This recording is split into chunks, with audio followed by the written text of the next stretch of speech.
Five swords. Five swords is a technique that everybody knows, formerly known as five count chop, formerly known as five counts. All manner of different names have been given to this technique, and all manner of variations of this technique exist. So, again, when we do five swords, it is written against a right roundhouse punch. So, again, it's a wide punch. We are not talking about the very tight boxer's hook. There is nothing you will do there that will match this technique. You will let that pass you, hopefully, and get in on top of them in a different way. So again, you're not looking at a very tight hook, you're looking at a roundhouse wild strike in this case. Again, that can come down to the idea that who we would have been facing when we do these techniques would be untrained attackers or untrained people in general who would have a wild swing or an aggressive swing, which can happen and does happen, as we know. So again, when we have our step, it could be from the back leg, a step through roundhouse punch, which is a big swing, as we know, or it could just be a punch from here looking to take you from here. Could be the sucker punch, could be any number of those things. What we're doing then in this case is we are going to step in to meet that action with our right leg, and we're going to go to a neutral stance at this point. As we move in, we will have our double block here. Okay, now here's where the differences come in. I will do it one way, and then I will show you some variations, and I have a joke about that as much as always. But five swords as we step in. To me, this counts as two swords, 1 and 2, right here.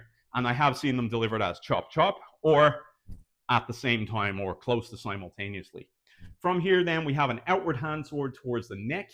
Again, that outward hand sword being count 3 in this case.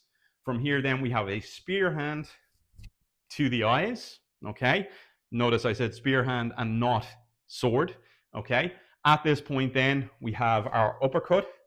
We then have another hand sword, outward hand sword, with a twist stance or a false twist stance, depending on who you listen to. Again, we can drop back from here. You'll notice that the other hand is circling. And then from here, we have either a high line chop or hand sword, or we have, if the person is moving down, a lower line hand sword at this point. So the height here varies based on attack, but you'll notice that both of those are hand swords. So counting it as is, 2 hand swords, 3 hand swords, some stuff in the middle, 4 hand swords, 5, or 5 here as well. Okay? 5 swords, the way I do it, is typically done that way.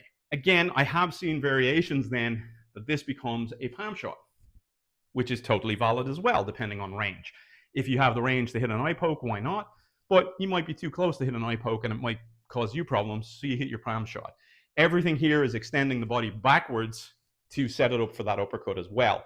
Once we move off, we have our chop, and we have our chop again, or a hand sword and hand sword again. The other way that this can be done is, or one of the other ways that this can be done is, you could have it step in and you hit a hammer here. So this is where I make the joke, 4 swords and a hammer, okay? Because you still have one chop or hand sword potentially here, you have an inward block. Now let's be real, as you've seen me say in videos already, the difference between this and this is the hands closed versus, anything else really. The path of action is going to be exactly the same.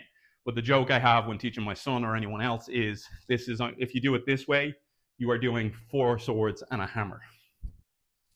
Okay? So again, this is just a variation on it. Again, you also have the revolutionary ways of doing things or other ways of doing things, but when you step in, this could become a hammer and a punch, which I've addressed in other techniques. Likewise, as I said, between 4 swords and a hammer, there's no difference here between this and this, realistically speaking. Again, in terms of any other variations we hit, there is not much difference between this and this, apart from the type of target that we're going to hit with it, and obviously the fact that this is a bit more blunt force trauma. So again, when we hit the same thing with a mace coming through, we now have, 1 sword, a hammer, a mace, and a mace, or a hammer and a mace at this point. So again, there's lots of different things you can do at this point. These are just some of the variations. Back to how I would have done it, you have your double chop, your chop in the neck, your eye poke. And this chop in the neck can cover the arc here to basically clear anything that may be coming on this side as well. But again, the idea is that as I chop, there's our spear hand, our uppercut, our step off into our outward hand sword, and again, our inward hand sword finishing here either on the low line or the high line as it goes. 5 swords.